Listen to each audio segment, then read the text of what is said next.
Bonsoir à toutes, bonsoir à tous. Merci d'être présents pour cette rencontre avec Benoît Peeters. Je suis évidemment ravi à la fois de rencontrer du monde, parce qu'on n'a plus tellement l'habitude, donc c'est déjà en soi déjà un plaisir. Et évidemment de discuter avec Benoît Peeters, qui est un auteur dont j'adore l'œuvre, on peut le dire comme ça. D'ailleurs, avant d'attaquer le livre, pour vous présenter rapidement, c'est pas un exercice très simple, parce que précisément vous êtes un écrivain qui échappe un peu, disons, au classement un peu comme ça rigide, aux étiquettes, parce qu'on pourrait vous présenter comme un biographe. On va revenir dessus, parce que c'est évidemment l'une de vos grandes spécialités, mais vous êtes aussi un écrivain, un philosophe, un scénariste, un réalisateur, vous avez un producteur, enfin vous avez beaucoup de cartes, disons, comme ça, à mobiliser dans votre travail. Et pour le dire rapidement, pour un peu situer d'où vous parlez, d'où vous venez, il est important de rappeler quand même que vous avez fait une thèse de sémiologie avec Roland Barthes, qui est une manière un peu de rappeler aussi que la sémiologie et que le structuralisme a été un peu une école de formation pour vous. Mais c'était sur Hergé, qui était voilà, et sur plus spécifiquement sur les bijoux de la Castafiore, qui était un sujet semi-sérieux. Voilà. Non, je pense qu'on pourrait dire que c'est un sujet très sérieux, au contraire. À l'époque, ça n'avait pas l'air très sérieux. Roland Barthes l'avait pris au sérieux, j'imagine, quand même, puisqu'il vous avait pris, donc c'était intéressant. Oui, il a lu les bijoux de la Castafiore, voilà. Je peux en certifier. Mais je crois que c'était la première fois tout de même. Vous avez aussi commis, entre guillemets, écrit quelques romans dans votre jeunesse, dans les années 70, qui étaient d'ailleurs des romans qui étaient déjà un peu travaillés par l'imaginaire biographique, parce que c'était des romans qui étaient, le premier notamment Omnibus, qui était une sorte de biographie imaginaire de Claude Simon. Puis vous avez un autre roman aussi qui était un peu un hommage à Borges. Donc déjà, il y avait quand même un peu l'attachement à des figures comme ça, un peu, j'allais dire, tutélaires de la littérature. Bon, voilà. Vous avez même écrit une sorte d'autobiographie assez jeune, qui s'appelait Écrire l'image, qui était une manière, un peu un exercice comme ça ça c'était il y a longtemps, enfin il n'y a pas si longtemps que ça, 2009 quand même, donc assez jeune, hein. Bon, c'était un travail aussi intéressant sur une autobiographie, voilà.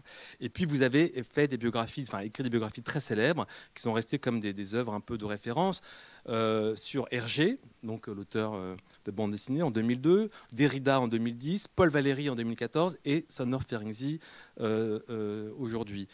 D'ailleurs, j'aurais voulu demander tout de suite, d'ailleurs, qu'est-ce qui pourrait être le lien qui pourrait comme ça traverser ces quatre auteurs? Est-ce que pour vous, il y a quand même quelque chose qui réunit un peu ces auteurs, a priori comme ça sur le papier, extrêmement, j'allais dire, éloignés, dispersés? Qu'est-ce qu'il y a une excitation intellectuelle qui chacun suscite en vous? Qu'est-ce qui pourrait être le motif commun à cet intérêt pour ces quatre auteurs?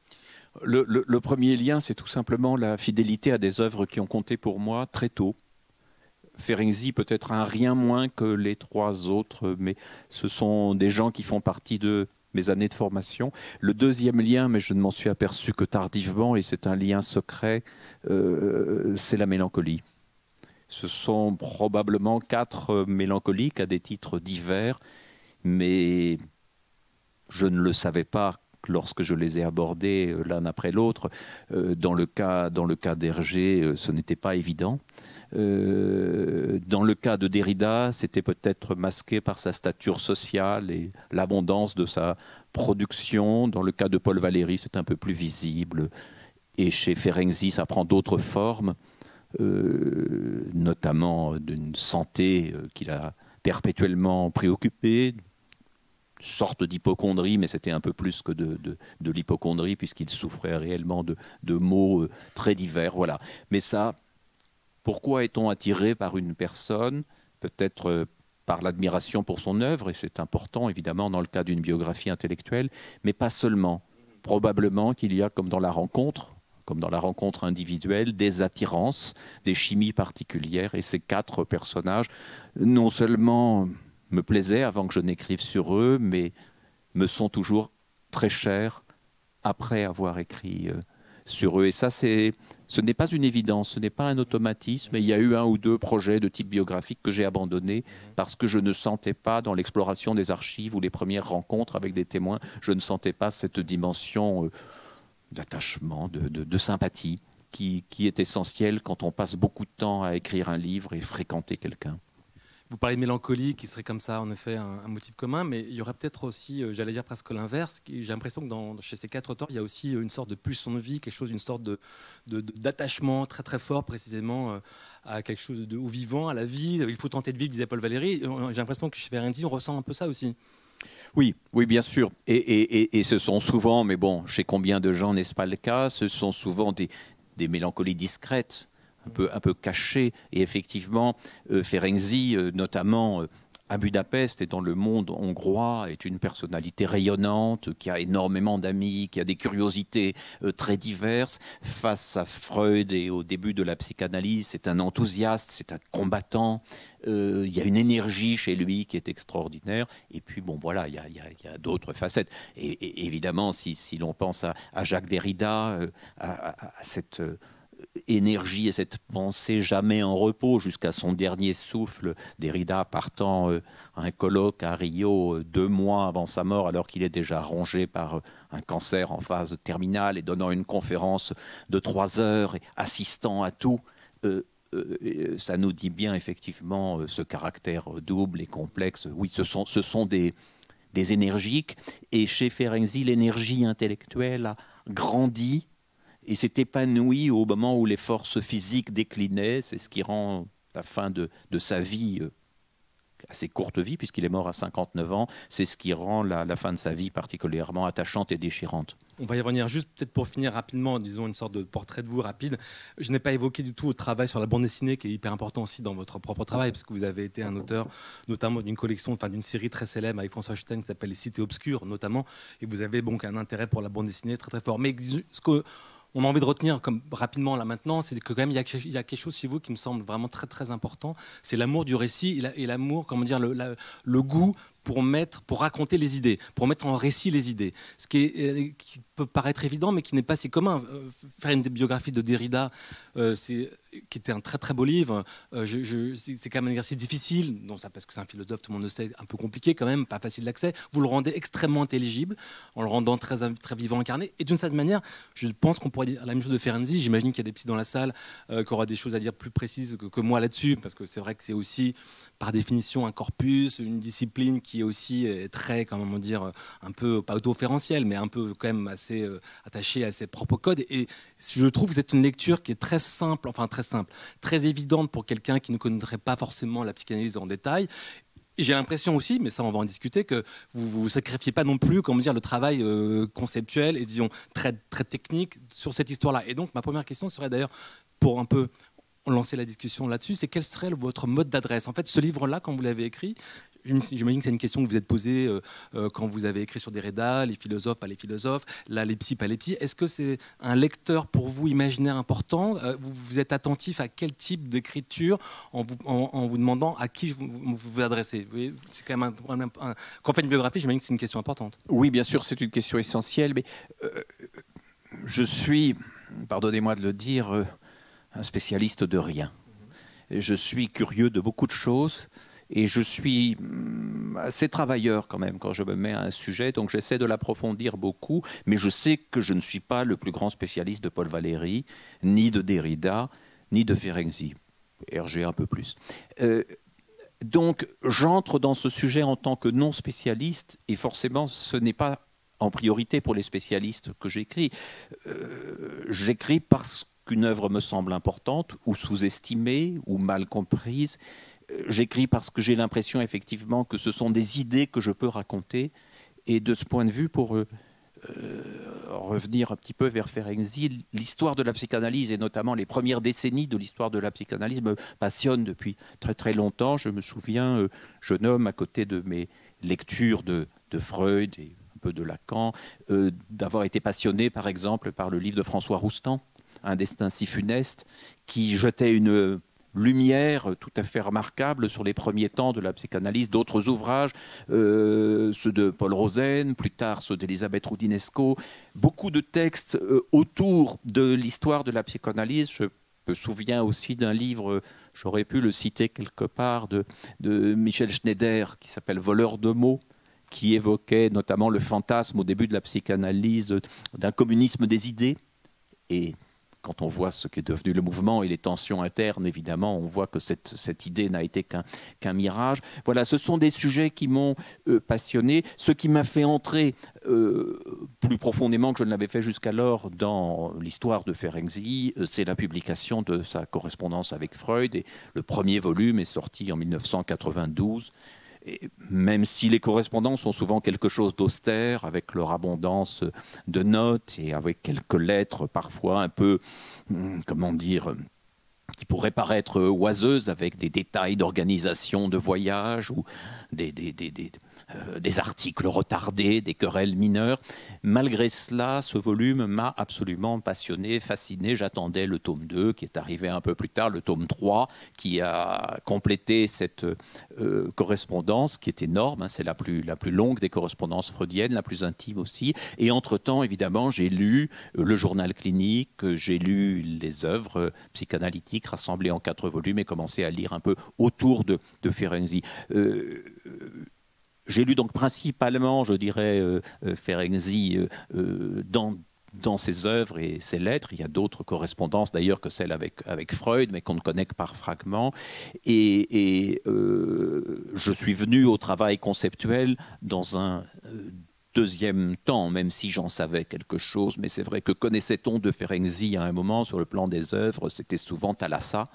Thalassa, qui est un livre dont le titre est très connu. Que vous aimez moins que le journal clinique? Non, c'est pas que je l'aime moins, mais c'est qu'il me paraît aujourd'hui peut-être moins central. Mais cette rêverie sur les origines de l'espèce, liées aux origines de l'individu, ces hypothèses dont Freud disait que c'était l'application la plus originale de la psychanalyse qui avait jamais été tentée, donc au-delà même de son propre totem et tabou. C'est un texte important, mais je dirais que je ne me battrai pas pour Thalassa. Je me battrai pour le journal clinique et je me battrai surtout pour certains des derniers articles, ceux qui ont eu tant de mal à paraître et à être traduits, comme Confusion de langue entre les adultes et l'enfant, qui me semble un texte beaucoup plus central pour nous. Et quand je dis nous, ce n'est pas seulement les communautés thérapeutiques ou les analystes. Pour beaucoup d'entre nous, par rapport à des questions qui se posent aujourd'hui, ça me semble plus central et ça me donne davantage envie de mettre Ferenczi en avant. Mais Thalassa, pour revenir à ce texte-là, pour vous a été presque une sorte de, vous le racontez, je crois, dans les remerciements à la fin du livre, une sorte de scène primitive, parce que vous évoquez votre prof de philo de terminale au lycée Hoche à Versailles, qui vous a cité, je crois, un passage de Thalassa, et pour vous, ça a été une sorte de, je ne sais pas si on peut dire une révélation, mais en tout cas, un moment assez fort et qui vous a tout de suite dit, mais quel est cet auteur? Donc ça vient aussi de là, un peu, cet intérêt. Oui, je dois dire que je fais partie des gens chanceux qui non seulement ont eu professeur de philo 8 ou 9 heures par semaine en terminale littéraire, mais un professeur qui était vraiment un éveilleur. Il s'appelait Jacques Martin, ce qui me rend difficile de le retrouver aujourd'hui. Et j'espère qu'il est toujours de ce monde et qu'il voit que quelque chose de son enseignement ne s'est pas perdu. Mais il nous parlait régulièrement, et même en les critiquant quelquefois, des textes de Lacan, de Rank, de Michel Serres, ce qui à cette époque-là n'était pas si courant. Et ce qu'il avait dit de Ferenczi et de Thalassa, effectivement, mais restait, oui. Donc le nom de Ferenczi était là comme un penseur original. Bon, on sait que Thalassa est une rêverie évolutionniste, hein, on peut le dire, une sorte de traduction des théories de Jean-Baptiste Lamarck, encore plus que de celles de Darwin, en termes individuels. Donc comment le petit humain vit-il l'arrachement au milieu liquide dans lequel il s'est développé pour passer à une vie terrestre, une vie séparée, et le lien que Ferenczi établit entre ce devenir individuel et celui des mammifères qui se sont, voici bien longtemps, arrachés aux océans. Voilà, donc c'est une rêverie avec des intuitions fortes, avec en même temps des fondements scientifiques un peu datés, et c'est en même temps une tentative, et qu'on retrouve très fréquemment chez Ferenczi, une tentative de comprendre l'acte sexuel dans une dimension presque cosmologique, et Freud disait que Ferenczi était le premier à avoir donné finalement une explication forte de l'accouplement humain. Donc on voit bien, après ces premiers mots, l'intérêt que vous avez eu pour cet auteur et le pourquoi finalement de votre d'où vient votre curiosité et pourquoi vous avez voulu travailler sur lui. Alors maintenant, peut-être qu'il serait important de préciser quel était votre projet finalement en faisant cette biographie. Vous l'avez défini comme ni un traité savant, ni une véritable biographie. Donc on voit bien qu'on est un peu dans une zone indéterminée, mais il y a quand même un projet qui sous-tend le texte en permanence, c'est je ne sais pas si on peut dire ça comme ça, mais une sorte de réhabiliter, disons, l'œuvre et l'homme Ferenczi qui aurait été depuis longtemps l'objet d'une sorte de déni ou d'une sorte d'abandon dans l'histoire de la psychanalyse. On va revenir notamment sur ce que Ernest Jones a fait de lui, qui a été un moment un peu, disons, une sorte de manière d'effacer un peu l'importance de son œuvre dans l'histoire, même si, on va en parler bien sûr aussi, depuis les années 70-80, en France notamment, avec la revue Le Coq-Héron, la revue de Judith Dupont, qui vous a d'ailleurs un peu soutenu dans votre projet. Son travail a été d'abord traduit et commenté, et donc d'une certaine manière, on peut dire qu'il n'est plus la figure absolument oubliée qu'il a été à une époque. Mais vous avez voulu quand même, insister là-dessus, sur quand même, malgré tout, vous pensez qu'il reste un peu un auteur un peu trop négligé et que vous vouliez un peu remettre un peu sur le devant de la scène de l'histoire de la psychanalyse. La première chose à dire, c'est pourquoi n'est-ce pas une biographie au sens classique du terme. Je pense que le travail que j'avais fait sur Derrida, par exemple, par son ampleur et par la méthode que j'avais employée, ressemble à une biographie classique, même si peut-être, s'agissant d'un philosophe, il faut toujours ruser et trouver d'autres chemins. Dans le cas de Ferenczi, c'était impossible pour plusieurs raisons. D'abord parce que je ne pratique pas la langue hongroise. Ferenczi est dans l'Autriche-Hongrie entre plusieurs langues, il pratique plusieurs langues.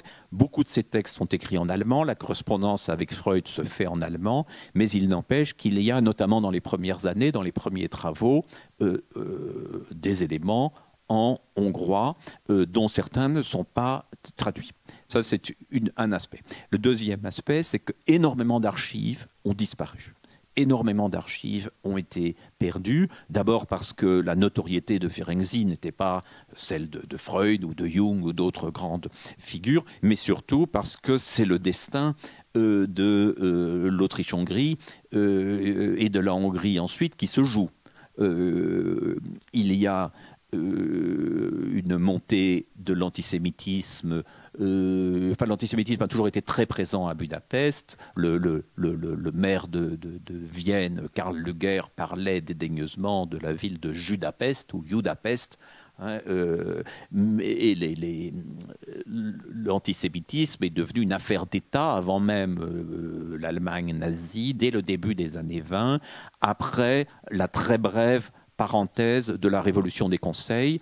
Le régime fascisant, puis franchement fasciste, puis collaborateur qui s'est mis en place, a considéré que les Juifs étaient largement responsables de cette révolution communiste, et donc ils ont été bannis. Beaucoup ont émigré très très tôt, bien avant Hitler. Ça, c'est très important à comprendre sur la situation hongroise.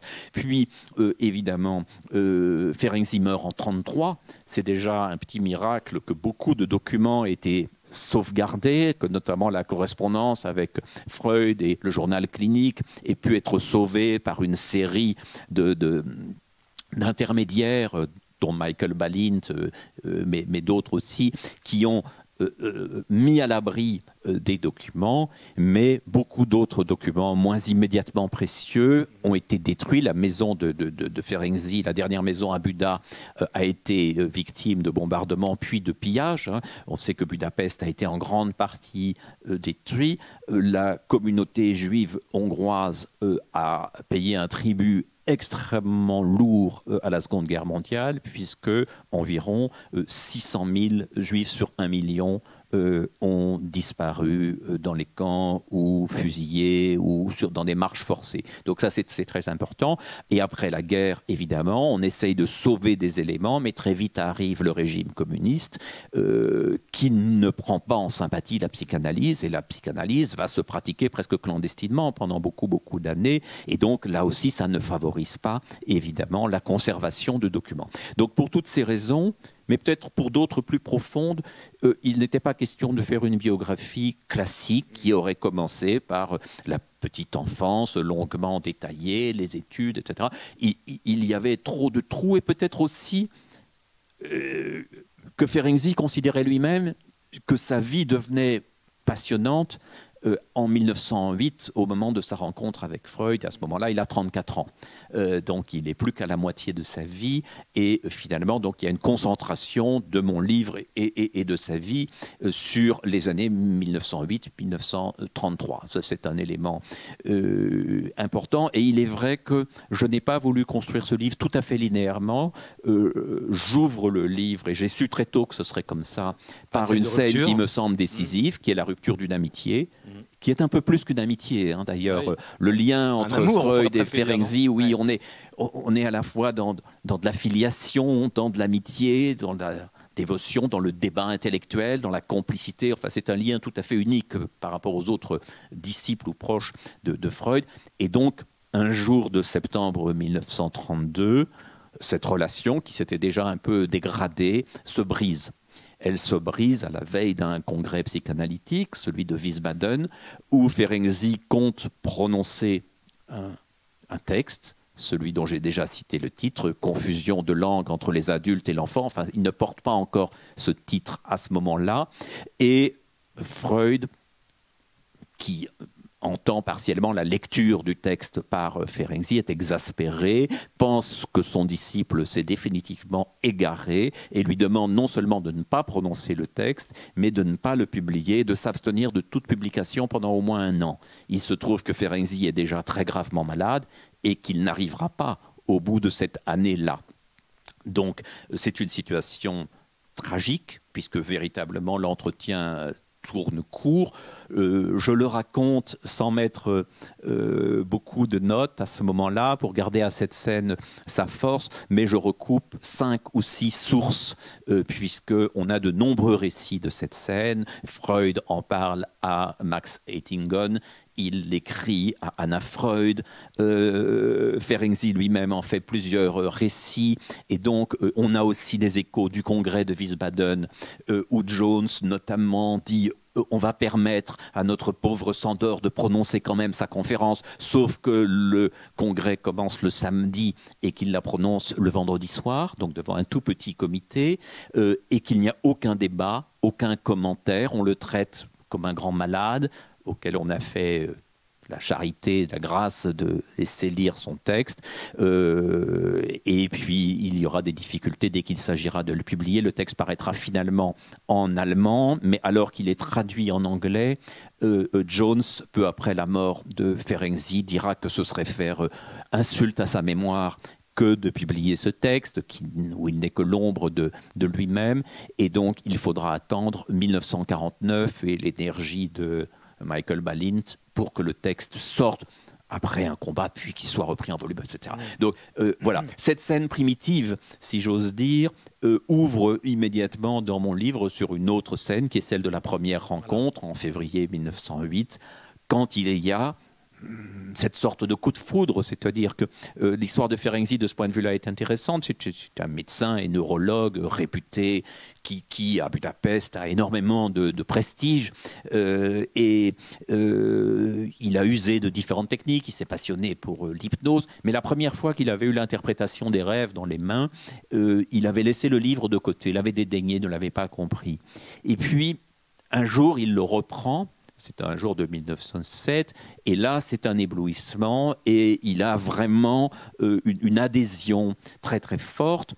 C'est l'époque aussi où il rencontre Jung, et Jung, évidemment, est à ce moment-là le disciple préféré, et c'est par l'intermédiaire de Jung qu'il obtient son premier rendez-vous avec Freud. Un dimanche après-midi, dont ils vont parler extrêmement longuement, et très très vite.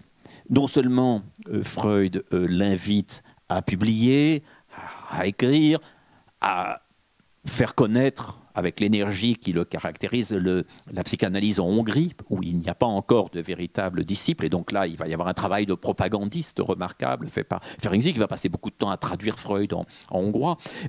Mais très vite aussi, un lien privé se crée. Et lors de la seconde rencontre, Freud propose à Ferenczi de venir passer ses vacances auprès de lui et de sa famille dans un endroit au nom étrange pour nous, puisque c'est à Berchtesgaden qu'ils vont passer l'été 1908 ensemble.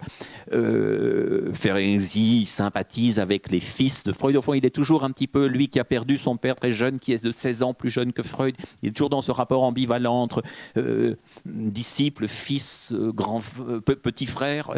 Donc, il est proche des fils de Freud, et Freud caresse à un moment l'idée qu'il pourrait épouser sa fille Mathilde, donc il y aurait le lien vraiment familial, même si à l'époque le successeur désigné c'est Jung. Ouais. Et donc l'année suivante, Ferenczi fait partie du voyage aux États-Unis, le fameux voyage de 1909. Au départ, c'est une invitation adressée à Freud. Freud suggère à Ferenczi de l'accompagner, et Jung va se rajouter dans un deuxième temps, ce qui blesse peut-être quelque peu Ferenczi déjà, mais Jung est invité par les Américains.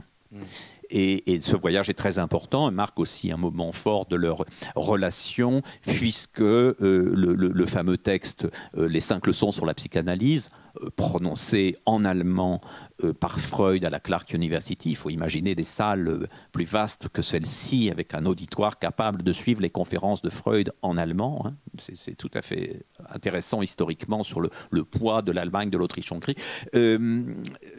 Les 5 leçons sur la psychanalyse sont nées en grande partie des conversations matinales entre Freud et Ferenczi qui préparent le thème. Et Ferenczi dit: vous pourriez parler de ceci, vous pourriez parler de cela, etc. Et c'est une forme de collaboration entre eux qui ne débouche pas forcément d'ailleurs sur des publications, mais où les deux hommes véritablement se nourrissent l'un l'autre, partagent des passions, certaines passions secrètes, comme celle pour la télépathie, par exemple, qui doit rester secrète. Et donc, ils sont rapprochés par quelque chose de très amical, de très individuel. Les nouvelles de la santé de part et d'autre, les nouvelles des enfants vont être là constamment dans la correspondance et les conversations, et ça se resserrera à différents moments, notamment pendant la Première Guerre mondiale, quand Freud sera très isolé. Ferenczi reste le seul auquel il peut faire part de ses angoisses, notamment par rapport à ses fils mobilisés. Donc c'est un lien vraiment très particulier. Ferenczi va aussi se passionner pour l'archéologie, par exemple, et offrira régulièrement des pièces à Freud et s'initiera avec lui. Donc c'est vraiment un lien qui ne ressemble à aucun autre. En même temps, cette complicité là, donc vous évoquez quasi fusionnelle, je ne sais pas comment dire, filiale, on va dire presque amicale, voire amoureuse. Il y a quelque chose comme ça, d'une sorte en effet de relation très très forte entre eux. Freud a déjà vécu ce modèle-là avec précédemment avec William Fliess, qui était un autre de ses complices au début de la psychanalyse. Enfin, vraiment, c'est les prémices, c'est le début de l'histoire de la psychanalyse. Ils ont eu une relation très très connue, une correspondance qui a duré plus de 15 ans, 17 ans, je crois, et qui a été aussi elle-même complètement, comment dire, qui a buté comme ça sur un échec, enfin, qui s'est fracturée. Et comme si Freud avait aussi peut-être aussi déjà vécu une sorte d'amitié blessée, déçue. Est-ce que vous pensez que ça participe un peu dans son inconscient, je ne sais pas si on peut dire ça, de cette déception-là avec Ferenczi? C'est un élément fondamental, évidemment, de la relation, non seulement avec Ferenczi, mais peut-être avec tous les autres disciples.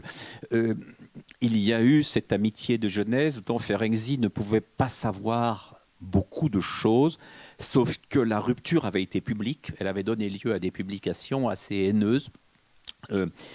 Donc, pendant une dizaine d'années, alors que Freud n'est encore qu'au tout début de son œuvre et dans les incertitudes sur la capacité d'accomplir quelque chose, où Freud s'éloigne de Breuer après la publication des études sur l'hystérie, il y a donc cette amitié aujourd'hui bien connue, mais longtemps quand même occultée, avec ce médecin berlinois, Ottorino, laryngologiste, spécialiste du nez, qui a deux grandes intuitions. La première grande intuition de Fliess, c'est la correspondance entre le nez et les organes sexuels. Et la deuxième grande intuition est un système numérique de périodisation non seulement féminine mais masculine. Et donc c'est basé essentiellement sur le 23 et le 28. Alors quand on les additionne, on arrive à 51, quand on les soustrait, on a 5. Et donc on a un système de dates que Freud, pendant des années, va noter dans sa propre vie, dans celle de sa famille, espérant, dit-il dans plusieurs lettres, faire fusionner ces théories psychologiques et les théories biologiques de Fliess. Il y a donc une sorte de soumission avec un épisode terrible, désormais connu, mais là aussi, à quel prix a-t-il été connu, qui est l'histoire d'Emma Eckstein, donc une patiente de Freud, opérée du nez, enfin avec une ablation d'une partie du nez, une opération qui se passe effroyablement mal, où elle manque mourir. Fliess a oublié une quantité très importante de gaz chirurgical à l'intérieur du nez. Et on voit Freud dans les lettres de cette époque, puisque Fliess, sitôt l'opération faite, est retourné à Berlin et n'assure pas le suivi de cette terrible affaire. Freud est obsédé par l'idée d'innocenter Fliess. Et il se rend compte peu à peu, non seulement du caractère fumeux des théories de Fliess, de son appétit de pouvoir, de sa jalousie, mais aussi finalement de l'intérêt un peu superficiel que Fliess porte à ses propres recherches, puisque dans la même période, Freud est en train d'inventer l'interprétation des rêves, envoie en primeur les rêves, les chapitres, les machins, enfin c'est une relation extraordinaire. Il lui dit « je n'écris que pour toi ». Et Ferenczi, à un moment, dans un moment très important de leur relation, qui est de la relation avec Freud, qui est un voyage en Sicile accompli à la fin de l'été 1910, et notamment dans une chambre d'hôtel à Palerme, où ils comptaient travailler ensemble sur un cas qui deviendra très célèbre, celui du président Schreiber, donc le cas de paranoïa. La collaboration manque. Freud commence à parler et attend que Ferenczi prenne sous la dictée. Et donc Ferenczi se révolte et dit « mais ce n'est pas cela, travailler ensemble ».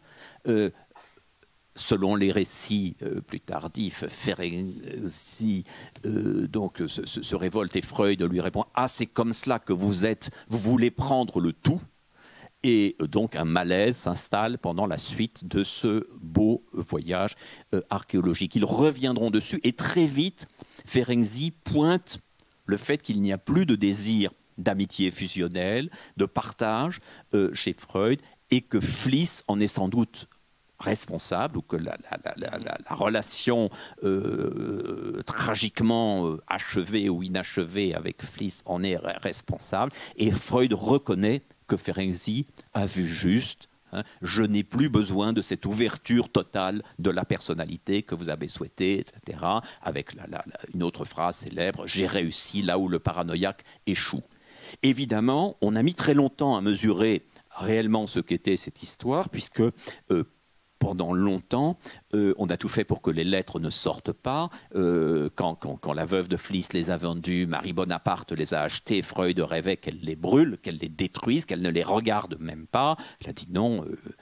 Si on trouvait une correspondance de ce genre avec Platon, même si c'était pour découvrir qu'il avait eu des relations particulières avec Socrate, il faudrait les garder pour le bien de l'humanité. Je ne doute pas qu'il n'y ait rien de ce genre dans ces lettres, mais enfin, il faut les conserver, quitte à ne les publier que 50 ans après votre disparition, etc.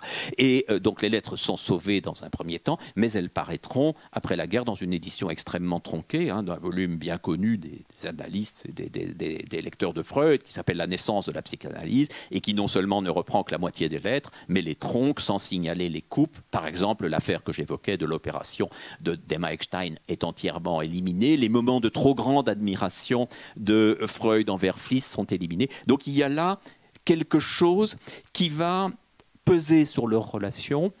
Ferenczi rêve, tout en sachant que Freud, par certains côtés, lui est supérieur, que Freud est quand même l'inventeur de la psychanalyse et des concepts sur lesquels lui-même travaille, mais il rêve d'une relation où un véritable dialogue soit possible. Bon, on remarque évidemment cet écart, cette dissymétrie dans l'intitulé des lettres, où Freud très vite adresse ses lettres à « cher ami » Et Ferenczi répond par Monsieur le professeur. Et quand, dans une lettre, dans un moment très, très intense de leur relation, il écrit Cher ami, il s'en excuse à demi en disant j'ai fait un lapsus, je me suis trompé. Or, Freud ne lui dit pas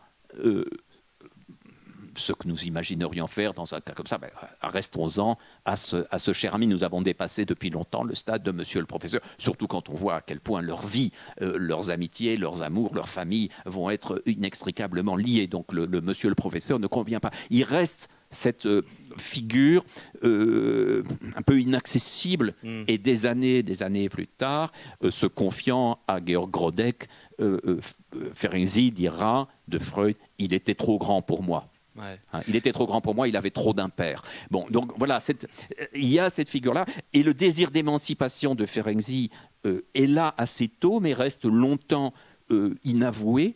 Les articles qu'il écrit restent dans la ligne d'une certaine façon. Et c'est Lou Andreas Salomé, c'est la phrase qu'on a mise aussi en exergue de ce livre. Le temps de Ferenczi doit venir, parce que quand Lou Andreas Salomé parle longuement avec Ferenczi, elle est émerveillée par ses intuitions thérapeutiques et ses intuitions philosophiques ou anthropologiques, et le pousse à écrire, à publier, et Ferenczi dit oui, mais tout ça reste à l'état de note, je ne sais pas si je dois le développer. Et donc il y aura ce mouvement qui est évidemment une partie de la tragédie de Ferenczi, c'est qu'il s'y met vraiment, il s'autorise vraiment de lui-même à un moment où il est presque trop tard, quoi. Où il est en tout cas très tard. Tout à fait. Et le professeur Freud, en l'occurrence, est plus qu'un professeur pour Ferenczi. Il est aussi, de sa manière, une sorte de conseiller conjugal, parce que vous évoquez beaucoup l'imbroglio amoureux assez célèbre. Un conseiller conjugal que je ne recommanderais à personne. Ouais. Mais de fait, racontez-nous cette histoire, parce que c'est vrai qu'elle est... Mais oui, parce qu'elle n'est pas anecdotique, évidemment, et elle est au cœur du livre, et elle est au cœur de mon projet d'écriture, même si c'est l'aspect le plus... romanesque ou le plus dramatique de cette vie. Il se trouve, donc pour résumer l'histoire brièvement, et justement dans le livre je prends soin de ne pas le faire brièvement pour éviter tout ce qui pourrait ressembler à un mauvais vaudeville, parce qu'il s'agit de toute autre chose. Mais pour le résumer très brièvement, Ferenczi, qui a longtemps été un célibataire assez désinvolte, avec sans doute des liaisons de gauche et de droite, sans y attacher trop d'importance et consacrant beaucoup de temps à sa vie professionnelle, il a une liaison amoureuse avec une femme de 8 ans, son aînée, qui est originaire de Miskolc, la même ville que lui. Ils se connaissent depuis l'enfance, c'était une amie de la famille, elle s'appelle Gisela. Et Gisela est mariée, la liaison est secrète, ils se voient le dimanche, ils n'ont jamais, même minimalement, vécu ensemble, ne sont partis en vacances ensemble, ni quoi que ce soit. Et dans les premières lettres à Freud, quand il y fait allusion, il l'appelle Madame Isolde, et puis il va l'appeler Madame G, enfin comme s'il fallait protéger ce mariage qui est réduit à peu de choses, mais qui n'a pas été brisé. Et il se trouve qu'à un moment, Ferenczi prend Gisela en analyse. C'est une convertie à l'analyse. Elle se met à lire Freud. Elle est très enthousiaste. Elle entre en relation avec Freud, qui la prend aussitôt en sympathie. Lui dédicace un exemplaire de la psychopathologie de la vie quotidienne et se réjouit d'avoir que son amie a une compagne aussi enthousiaste de la psychiatrie. Et elle-même passe un peu sur le divan. Bon. Mais à un moment, elle a grand souci avec sa deuxième fille. L'une se marie d'ailleurs avec un des frères de Ferenczi. Vous voyez, on est vraiment dans quelque chose de très compliqué. Et la deuxième fille hésite entre plusieurs prétendants, et elle a 20 ou 21 ans, et elle est de tempérament assez difficile et neurasthénique. Elle demande à Ferenczi de la prendre en analyse. Et elle est particulièrement fragilisée parce qu'un de ses potentiels fiancés vient de se suicider, apparemment par dépit amoureux et chagrin. Et Ferenczi, s'efforçant de la consoler, dit assez rapidement dans une lettre à Freud qu'il n'a réussi que trop bien. Et donc que de tendres sentiments sont nés de part et d'autre. Et assez vite, Gisela dit... La mère, je vais m'effacer, je vais me retirer. Il vaut mieux que Sandor, qui rêve tellement d'être père et de fonder une famille, épouse ma fille. Et Freud dit, arrêtons tout, vous m'envoyez en urgence Elma, c'est le nom de la jeune fille, et je vais la prendre en analyse pendant plusieurs mois. Le premier diagnostic que pose Freud est terrible. Il parle de démence précoce, c'est une manière de désigner la schizophrénie.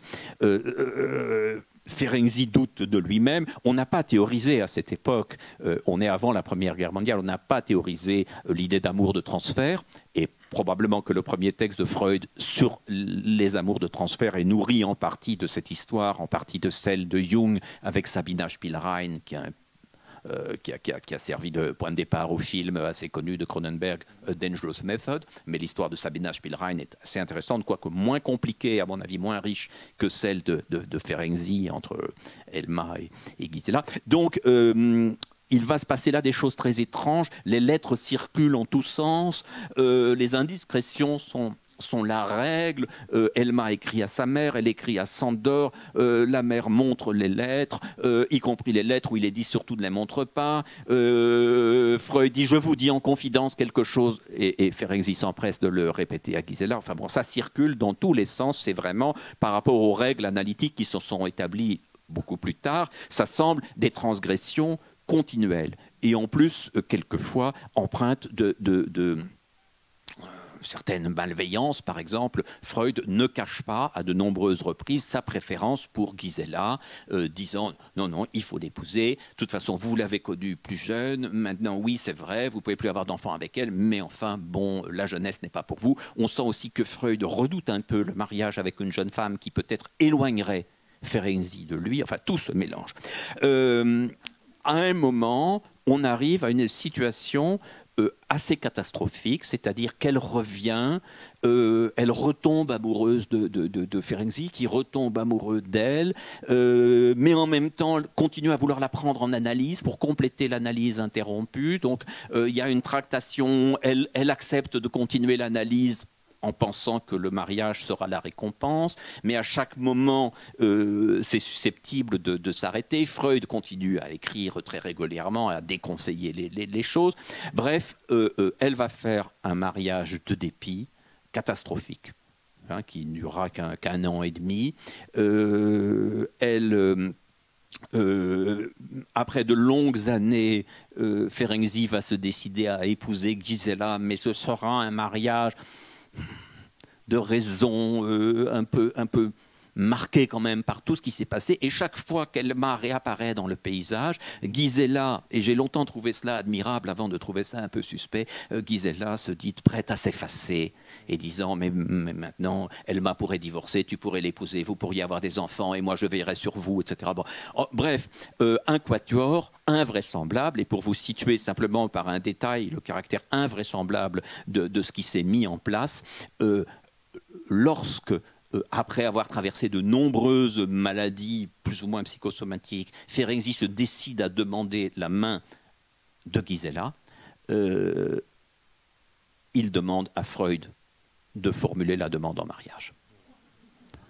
Et donc là, on voit qu'on est arrivé dans quelque chose d'inextricable. Mais ce qui est très intéressant, par-delà une certaine tristesse qui se répandra sur tous les protagonistes de l'affaire, ce qui est extraordinaire, c'est que ça va fonder évidemment une nouvelle réflexion sur la cure, sur la technique analytique, sur la proximité qu'on peut avoir et jusqu'où on peut aller dans la proximité avec les analysants. Le mot analysant est une création de Ferenczi, analysant, et donc l'idée qu'il n'y a pas un analyste et un analysé, mais très tôt qu'il y a deux personnes dans une relation extraordinairement complexe et enchevêtrée.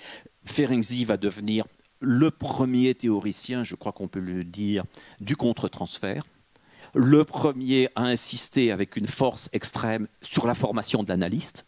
Et évidemment, il faut se souvenir, en entendant tout ce que je viens de raconter, qui peut vous sembler quelque peu choquant ou extravagant, il faut se souvenir que les règles n'existent pas et que la plupart des analystes, des premiers analystes, n'ont pas été analysés. auprès de qui l'aurait-il été? Freud s'était autorisé de lui-même, ou peut-être avait fait son analyse à travers la correspondance avec Fliss, mais quel analyste alors que Fliss, si c'était le premier analyste du père de la psychanalyse. Et donc, voilà, on va commencer à s'intéresser à ces questions-là. Et là, dans le comité secret qui se met en place, c'est-à-dire ce petit groupe d'analystes qui, après la rupture avec Jung, essaye de protéger, d'être une garde rapprochée pour Freud, on s'analyse les uns les autres, et Ferenczi deviendra notamment l'analyste d'Ernest Jones, qui, écrivant ce qu'il écrira dans la biographie de Freud, se gardera bien de mentionner ce qui était un peu plus qu'un détail, d'autant que Ferenczi, lui, a fini par être analysé incomplètement par Freud, et que Freud s'est refusé à prendre Jones en analyse et l'a envoyé chez Ferenczi. Donc voilà aussi cet entrecroisement de choses. Il va falloir, à partir de ce matériau biographique très compliqué et par certains côtés calamiteux, il va falloir commencer à construire les règles de ce qui, pour Freud, va devenir dans un recueil de textes la technique psychanalytique, et qui, pour Ferenczi, serait plutôt la pratique psychanalytique. Justement, je voulais en arriver à ça, parce que c'est vrai que bon, la dimension romanesque de cette vie, de cette relation est complètement incroyable, et le livre le restitue de manière extrêmement vivante et très, très, très impressionnante. Mais justement, venons-en à la cure, parce qu'on dit souvent que si Freud a inventé la psychanalyse, on dit que Ferenczi l'a faite, enfin l'a pratiquée, enfin la disons, on a fait vraiment. C'est-à-dire qu'il y avait quelque chose chez lui comme une sorte vous le racontez très très bien dans le livre, d'une attention aux soins, d'une attention aux patients, une attention à la guérison. La guérison de ton patient était vraiment son obsession absolue, d'une certaine manière, de manière un peu différente de Freud, qui lui était moins peut-être dans ce souci-là. Lui était plus une figure un peu d'autorité, la loi, il était plus intellectuel entre guillemets, alors qu'on sentait chez Ferenczi ce souci-là vraiment de la guérison et j'allais dire de l'amour, je ne sais pas, mais en tout cas de l'attention très très très précise à ses patients. Est-ce que vous pourriez dire que c'est peut-être son grand apport dans l'histoire de la psychanalyse, c'est justement ce souci de la guérison? C'est un des deux grands apports. Le second, mais qui est peut-être le premier dans ma tête, c'est celui qui porte sur la question des enfants abusés. Et ce qui fait qu'il est un psychanalyste du côté de l'enfant. Mais sur le plan thérapeutique, Ferenczi était déjà à Budapest un médecin passionné dès ses débuts. Il travaillait dans un milieu social très différent de celui de Freud.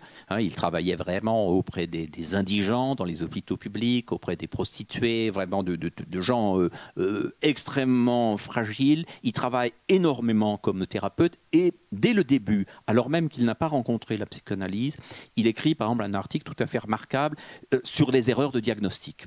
Et il dit pourquoi nous, médecins, et pourquoi surtout les professeurs, passent-ils leur temps à dissimuler leurs erreurs? Après tout, il est normal que nous en fassions. Le vrai problème est que nous ne soyons pas capables de les admettre, de les reconnaître. Et ça, c'est une attitude qu'il gardera toujours comme analyse, c'est-à-dire à la fois un dévouement en tant que soignant. Freud parlera de sa furor sanandi, la fureur de guérir, un jusqu'au boutisme, mais en même temps une humilité. Et Ferenczi est notamment l'inventeur du concept d'élasticité de la technique psychanalytique et le promoteur de la notion de tact. Ce sont des choses qu'on ne peut pas expliquer en quelques mots, mais qui vont bien au-delà du sens le plus courant du terme, évidemment. Donc c'est une capacité à se remettre sans arrêt en cause en tant que thérapeute, dans ses insuffisances, mais aussi dans le désir que la psychanalyse ne connaisse pas de déviation théoriciste. Et il met en cause notamment par rapport à l'école viennoise, et Karl Abraham par exemple, il met en cause une certaine tendance d'analystes explicatifs et didactiques qui, quand ils ont trouvé dans un rêve quelque chose qui se prête à l'interprétation, assènent leur interprétation aux patients, et voire lui font des exposés théoriques sur le lapsus, le rêve, etc. Et Ferenczi pense que c'est une grave erreur parce que cette explication reste totalement à la surface de ce qui est vécu et ne permet pas véritablement une transformation. Donc il n'y a pas de processus émotionnel, pour le dire très, très simplement. Donc ça sera une cause de divergence, mais très vite, Freud reconnaît que comme thérapeute, Ferenczi est exceptionnel. on peut, avec Elisabeth Roudinesco et Michel Plon, dire qu'il a sans doute été le plus grand thérapeute de l'histoire de la psychanalyse, en tout cas des débuts de la psychanalyse, parce que c'est son obsession. Et là où Freud, après la Première Guerre mondiale et surtout au moment où il est atteint de son cancer, se vit de plus en plus comme un savant doublé d'un philosophe, comme un grand penseur, comme un fondateur de discipline, et souffre de devoir consacrer une partie énorme de son temps pour vivre et faire vivre les siens à la pratique quotidienne de la psychanalyse, dont il a l'impression qu'elle ne lui sert plus à grand-chose, sinon à le faire vivre et à lui fournir des exemples. Quitte à ce que les exemples les plus célèbres finissent sur les divans d'autres analystes. Ferenczi, lui, ne veut pas lâcher. Et par exemple, la question de la fin de la cure est une question qui l'obsède très tôt. Ouais. Comment peut-on déterminer la fin de la cure? Comment peut-on réussir la fin d'une analyse? Question sur laquelle, pardonnez-moi, je suis un peu bavard, mais question sur laquelle Freud reviendra 4 ans après la mort de Ferenczi dans un texte très très important dont les titres varient: analyse finie, analyse infinie, analyse terminée, analyse interminable, hein. Endlich und endlich. Freud, dans ce texte, revient dans une sorte de dialogue posthume sur certaines des hypothèses de Ferenczi et finalement lui donne assez largement raison. Mais ça, ce sont des questions qui toucheront Lacan quand il commencera à avoir connaissance de l'œuvre de Ferenczi à travers seulement quelques textes et qui toucheront évidemment énormément d'analystes. Il faut savoir que Ferenczi a aussi été le premier analyste de Mélanie Klein, et celui qui l'a encouragée à devenir elle-même analyste, et que son influence, par exemple, bien sûr sur Balint, mais aussi sur Winnicott, etc., est considérable. Donc sur toute une lignée de grands thérapeutes qui se réclameront explicitement ou implicitement de lui. C'est vrai que dans votre livre, vous citez, j'avoue que j'ai lu ces citations de manière assez impressionnée, surprise, des extraits du journal clinique de Ferenczi qui explique comment Freud, justement, lui, par contraste, imagine la thérapie. Et Freud disait que les patients ne sont bons qu'à nous faire vivre, et ils sont du matériel pour apprendre. Nous ne pouvons pas les aider de toute façon. Les névrosés sont de la racaille, juste bons à nous entretenir financièrement et à nous permettre de nous instruire à partir de leur cas. C'est sidérant quand même. Oui, alors bon, ne grossissons pas trop ces phrases qui sont des accès aussi de mauvaise humeur. Sûrement, dans une correspondance avec un homme très malade et qui s'exprime de plus en plus difficilement, etc. Donc mon livre ne se veut en rien anti-freudien. Il y a suffisamment de monde de ce côté-là. C'est pas la peine de hurler avec les loups. Non, mais c'est pour simplement sur la thérapie, quoi. Il y a une différence fondamentale. Oui, il y a une différence fondamentale. C'est que Freud s'est passionné dans sa jeunesse pour l'aspect thérapeutique. Il est quand même venu à l'analyse aussi par ça. Il a été véritablement pris de compassion pour ses premiers patients et surtout ses premières patientes, c'est très clair. Il les a crus, par exemple, quand elle leur parlait d'abus enfantins. Et il a, d'une certaine façon, c'est un peu terrible à dire, mais été déçu par ses patients. Il se persuade à un moment qu'au fond, il s'est fait avoir, qu'il y a eu du mensonge. Alors que Ferenczi va se persuader très tôt qu'il faut tout entendre et que la question du fantasme, disons, est secondaire dans l'écoute. Ouais. Et que si... Je m'aventure sur des terrains dangereux, hein, moi qui ne suis pas analyste, etc. Ouais, je m'aventure sur des terrains dangereux, mais... Vous êtes contrôlé, là. Mais allons-y. Que si l'analyste répète les dénis, les refus d'entendre que l'analysant ou l'analysante a subi plusieurs fois dans sa vie, alors l'analyse est condamnée à rater. Puisqu'il y a chez lui l'idée que, par exemple, que l'enfant agressé, blessé, et peut-être que nous tous, nous sommes d'une certaine façon des enfants agressés ou blessés, réellement ou imaginairement, que l'enfant agressé ou blessé, s'il n'a pas été entendu au moment où il fallait l'être et qu'il n'y a pas de réparation, on est là dans un jeu stérile. Et ça, c'est vraiment quelque chose de fondamental. Ferenczi lui-même, évidemment, a des blessures d'enfance assez fortes, celle d'avoir été dans une famille très nombreuse, mais c'était assez banal à l'époque d'être dans une famille de 11 enfants, il est le 8e, mais d'avoir perdu son père assez tôt, à l'âge de 15 ans, avec une mère qui a repris les affaires du père, la librairie familiale et différentes autres activités d'organisation de concerts, etc. Et la mère avait peu de temps à consacrer à ses enfants, en tout cas à son 8e enfant. En tout cas, il se percevait lui-même comme insuffisamment aimé, comme manquant de contact. Il y aura donc une sorte de fonction réparatrice. Et c'est vrai que si chez Freud, la question de la loi est fondamentale, remettre de la loi est quand même au cœur de ce qui lui importe. Chez Ferenczi, la question de la réparation, disons, est beaucoup plus centrale. Et c'est un point de débat entre eux, c'est un point de débat noble d'ailleurs. Hein, c'est un point intéressant. Et dans le journal clinique, qui est le texte de sa dernière année, Ferenczi finira par écrire « Seule la sympathie guérit ». Sinon, on n'a que des aperçus sur la genèse de la souffrance. Mais seule la sympathie guérit. Et là, il prendra des risques dans ces dernières années, notamment avec une patiente célèbre que Freud détestait, Elisabeth Severn.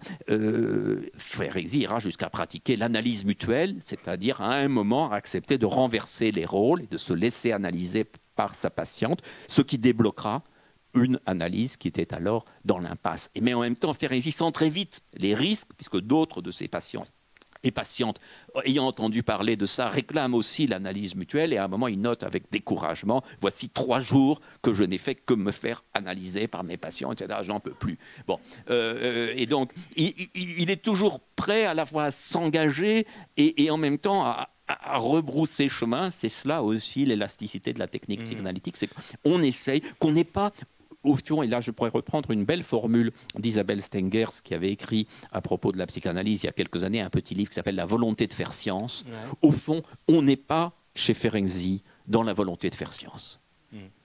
Et ça, c'est vraiment une divergence parce qu'il reste chez le grand fondateur de discipline qu'est Freud cette idée-là, peut-être, de fonder l'analyse en science.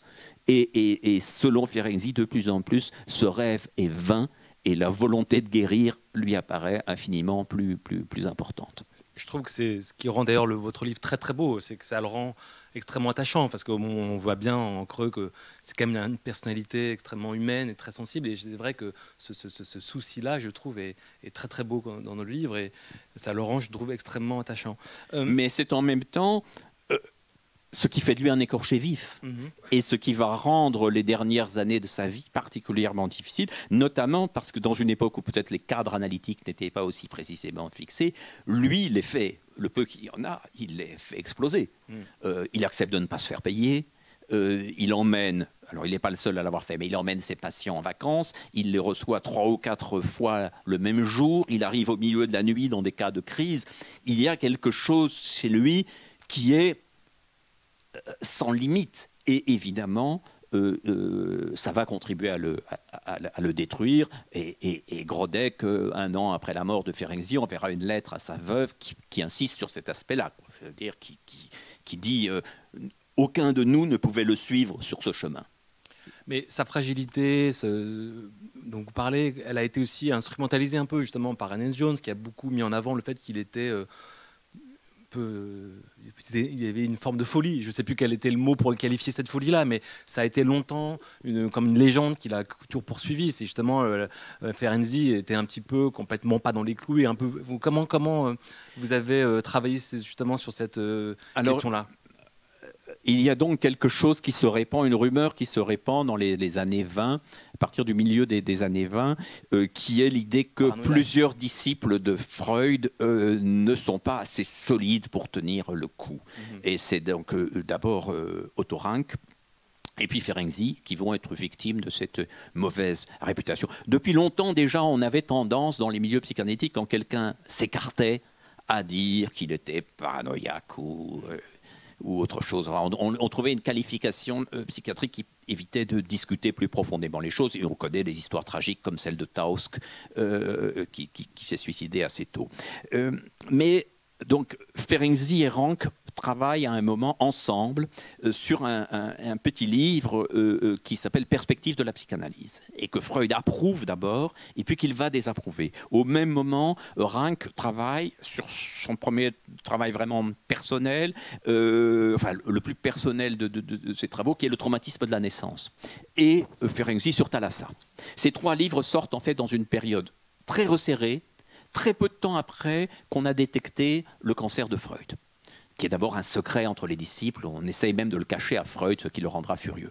Et là, il va y avoir, de la part de plusieurs autres, et notamment de disciples peut-être moins inventifs conceptuellement, à commencer par Jones, qui n'a pas laissé une œuvre théorique impérissable, très vite on dit que ce sont des déviations. Ce ne sont pas des innovations, parce que Freud dit toujours mais il faudrait inventer, il faudrait continuer à proposer, mais quand on propose, il faut quand même proposer dans la bonne direction. Donc Freud va avoir par rapport à ces 3 textes des mouvements d'aller et de recul. Enfin, on peut dire que par rapport à Thalassa, il est plutôt dans l'approbation. Par rapport à Rank, il est beaucoup plus sévère, et Rank va effectivement, au cours d'un voyage aux États-Unis, marquer fortement ses distances avec l'orthodoxie psychanalytique. Je n'entre pas dans l'histoire de Rank, que je connais moins bien, mais qui est assez triste elle aussi. À ce moment-là, Ferenczi est sommé de prendre ses distances par rapport à Rank. Mais il restera toujours le soupçon. Et puis ce soupçon va s'accentuer au moment où Ferenczi accepte un voyage aux États-Unis, où il va rester 9 mois, former de nombreux analystes, donner de nombreuses conférences avec un grand succès. Et la légende propagée par Jones, mais acceptée ou écoutée par Freud, est que Ferenczi n'est plus le même, qu'il est en train de s'éloigner, qu'il va devenir un deuxième Rank.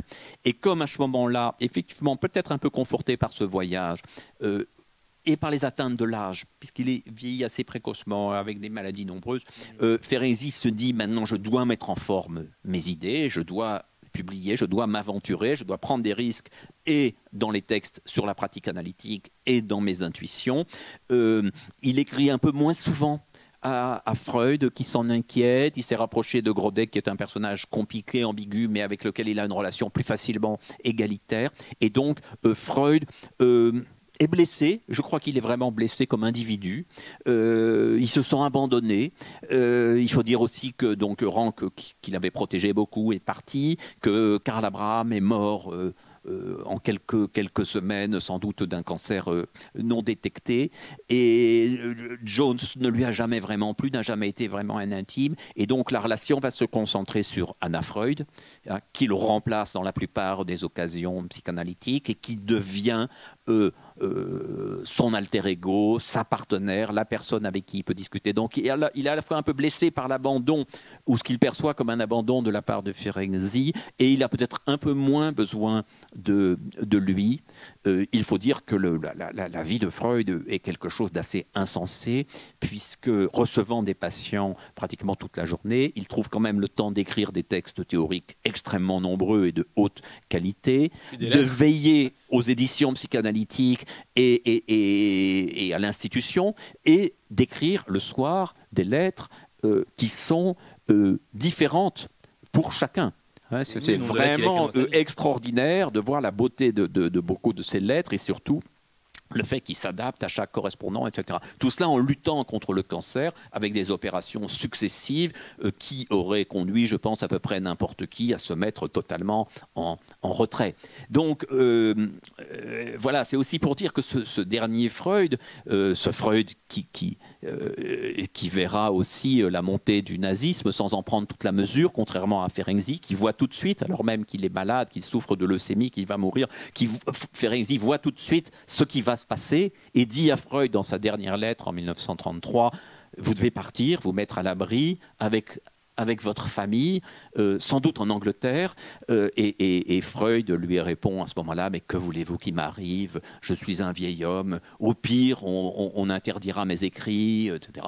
Et donc on sent là aussi cette générosité de Ferenczi et cet attachement jusqu'au dernier moment, c'est-à-dire alors même qu'intellectuellement il a pris ses distances, alors même qu'affectivement la relation s'est dégradée, et qu'il va mourir il veut prendre soin de Freud et lui donne le meilleur des conseils, un conseil qui n'est pas entendu. C'est dire que toute personne qui voudrait jouer Ferenczi contre Freud ou se servir de mon livre pour alimenter l'antifreudisme se tromperait totalement.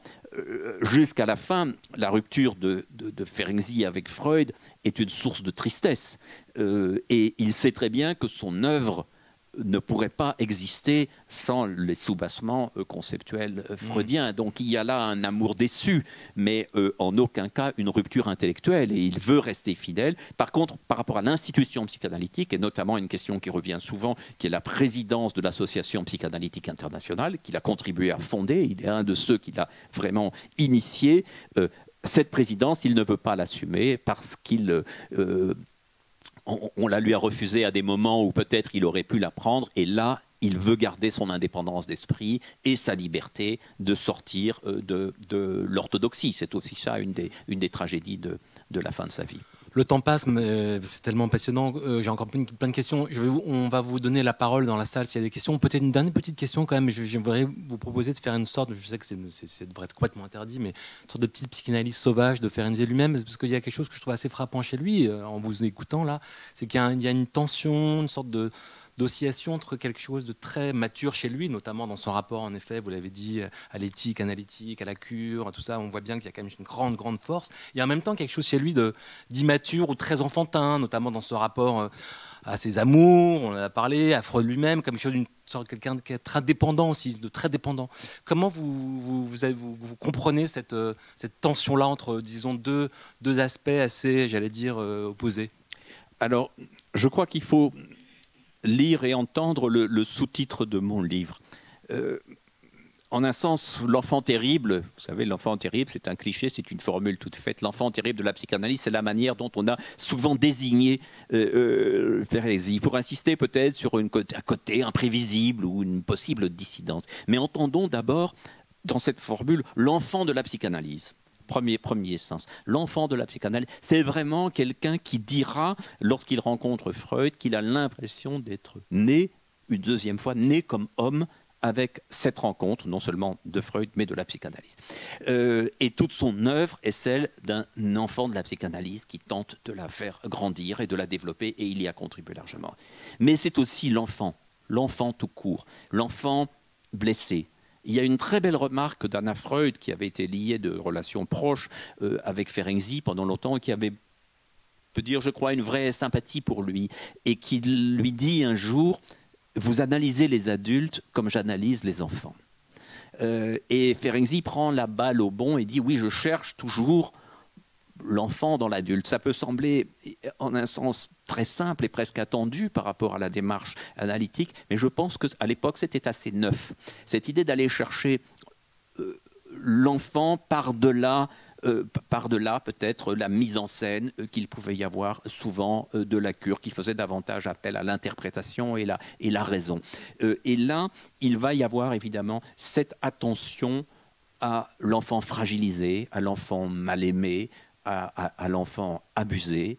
Et la question des abus sexuels et la réflexion sur l'abus sexuel, qui est au cœur de l'œuvre du dernier Ferenczi, ne se comprend que comme ça. Lui-même a subi, enfin il le raconte à demi-mot, a subi quelques abus, plutôt de la part d'autres enfants pendant ses jeunes années, mais très vite il va se persuader que la manière dont Freud a écarté ce qui avait été au fondement de la psychanalyse vers 1897, ce qu'on appelle très improprement la théorie de la séduction, hein, et l'allemand est beaucoup plus fort là-dessus, notamment quand on parle de Verführung, c'est évidemment de détournement, de dévoiement, et non pas la séduction, qui est un mot dont nous connaissons toutes les ambiguïtés en français.